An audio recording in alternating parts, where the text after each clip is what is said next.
I'm Christy, Wright, and we're talking about all things business. Marketing, how to start small. Should you start a side business or small business when you're paying off your debt? What do you do about marketing? How do you get new clients? When to offer incentives? There are so many fun things to talk about when it comes to starting a business. Now we've got a call from Kate in Minneapolis. Kate, what's your question for me? Hi, Christy.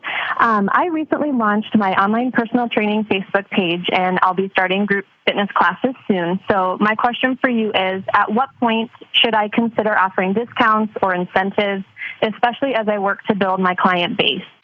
I love it. So have you already started your in-person classes? I have not. My goal is October 1st to launch those.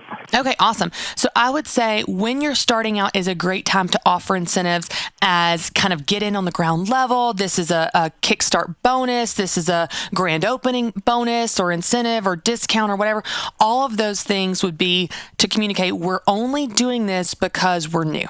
We're only doing this because it's a grand opening, because we want to get people in the door and you want to have a really positive spin on it. But the implication of that is we're not going to do this all the time, because, Kate, you don't want to teach your customers that they always need to expect discounts, because they will never pay full price if you do that.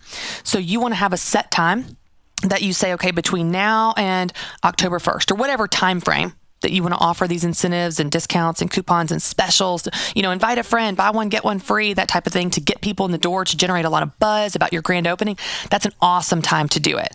But then when you say it's over, this ends, September 1st, October 1st, whatever it is, it really needs to end. And you need to take a good long break where you charge full price for whatever your classes are, whatever your services are, to teach people these are the prices, and only a couple times a year, if that, are you going to offer specials. Now I'm going to give you two contrasting examples, Kate. Have you ever paid full price for Shutterfly photos? No. Kate, why? Because there are coupons everywhere. They've taught you never pay full price. There are coupons literally in the airport, in the mall, in the bathroom, it doesn't matter where you go. There's coupons everywhere. They've taught you never to pay full price. Now, on the contrast, there's a hot yoga studio here in Nashville that I go to.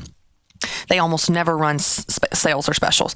Probably once, maybe twice a year. So if I get an email in my inbox that says, we're running a special, it only lasts for 3 days, here's what the special is, Kate, I buy it instantly. Even if I'm not going to use it until later, because they've taught me this doesn't happen often, take advantage of it.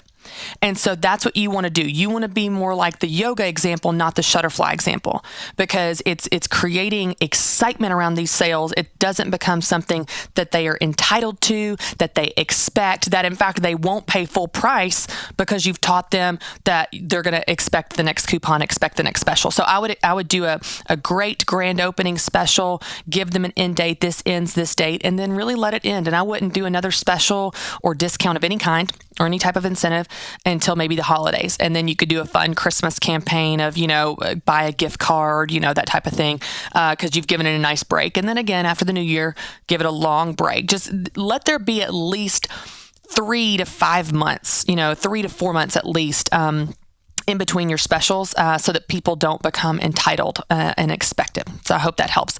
That's a great question. And I think it's very tempting in business because we want to generate excitement. We want to generate buzz and more marketing and more purchases, that we think, the next way to do that is just to offer a discount. Simon Sinek, in his book, Start With Why, says it's like heroin, where the short-term gain is fantastic, but it becomes really difficult to kick the habit.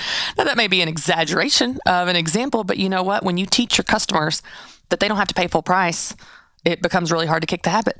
They never want to pay full price. So that's a great, great question. When you're opening your business for the first time, certainly if you want to do holiday-themed specials around New Year's, Christmas, Mother's Day, that type of thing, you can run a short campaign, but let it be something that surprises and delights your customer, not something that they expect and become entitled to. And there's a big difference, because it's really hard to untrain them once you've trained them to expect that from you. That can be really difficult.